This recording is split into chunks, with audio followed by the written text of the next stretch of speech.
what a time to be alive. Washington builds a silicon wall of sanctions to starve Beijing's tech sector and lock the future out. But code doesn't care about borders. Recently, a Beijing-based lab, Moonshot AI, dropped a 2.8 trillion parameter monster called Kimi K3.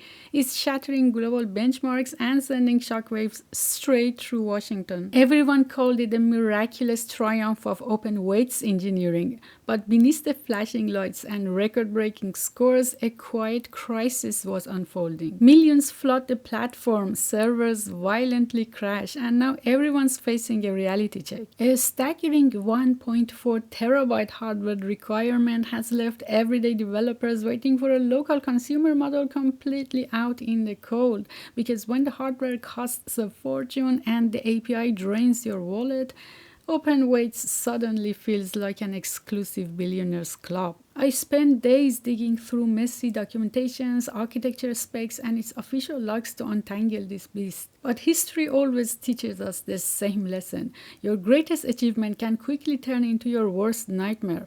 This is the story of how an AI giant broke the rules of a global tech war only to crash headfirst into the oldest trap in the book. Let's break down how it happened. So what is Kimi K3 under the hood?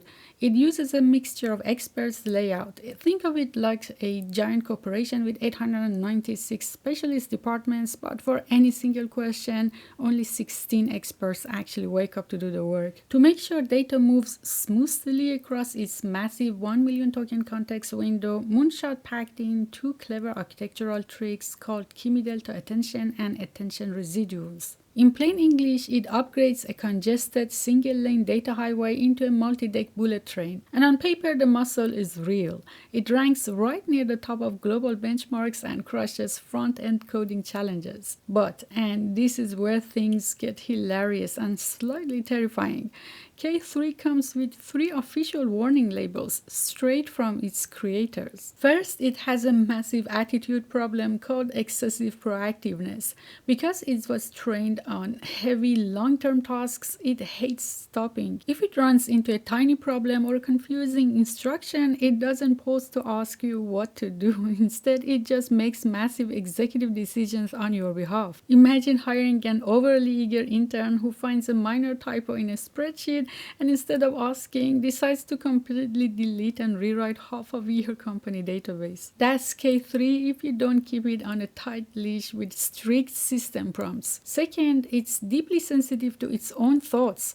K3 runs with an always-on thinking mode that burns through thousands of reasoning tokens per prompt. If your chat app accidentally drops its historical reasoning notes, or worse, if you try switching from another AI model to K3 halfway through a live conversation, its brain completely shorts out and its generation quality turns into rubbish. Moonshot even warns you to use a verified hardness like their own Kimi code and never switch models mid-chat. And third, even Moonshot admits there is a catch in the real-world feel. Despite all the heavy benchmark flexing, Moonshot honestly notes a noticeable user experience gap compared to polished heavyweights like Cloud Fable or GPT 5.6. Those built-in quirks are fascinating, but they are only part of the story. Beyond what Moonshot openly admits lie 3 heavy-hitting realities hidden beneath the surface of the mainstream tech narrative. So essentially, Washington weaponizes physical hardware. The grand plan was simple: starve Chinese tech labs of advanced lithography and high-end chips so they eventually fall behind. Chinese leadership, speaking at the World Artificial Intelligence Conference in Shanghai, openly criticized the weaponization of national security concepts while pushing for indigenous tech self-reliance. And the internal response was quick. Chinese engineers learned to weaponize extreme math, making software drastically more efficient by squeezing massive efficiency out of their systems. It proved a brutal truth to lawmakers. When you block physical hardware, smart engineers simply bypass it with software. When regulators try to choke off physical infrastructure, brilliant engineers simply build a digital workaround. For years, global sentiment of Chinese products have been cheap copycats, and their industries assumed that challenger labs could only survive by slashing prices down to rock-bottom pennies. Moonshot completely flipped that script.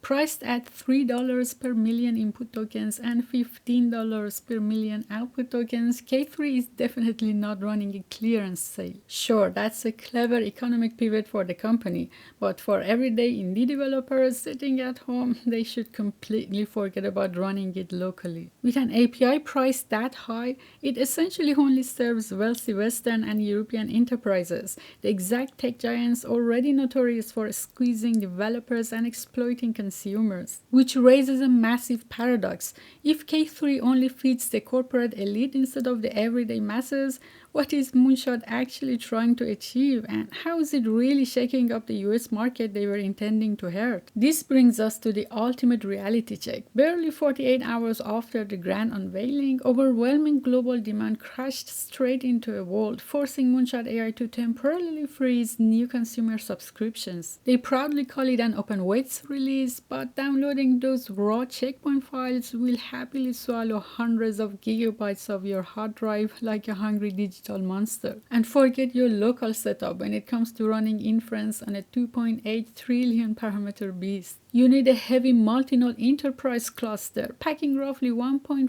terabytes of VRAM even with advanced quantization. It's basically like buying a championship-winning race car.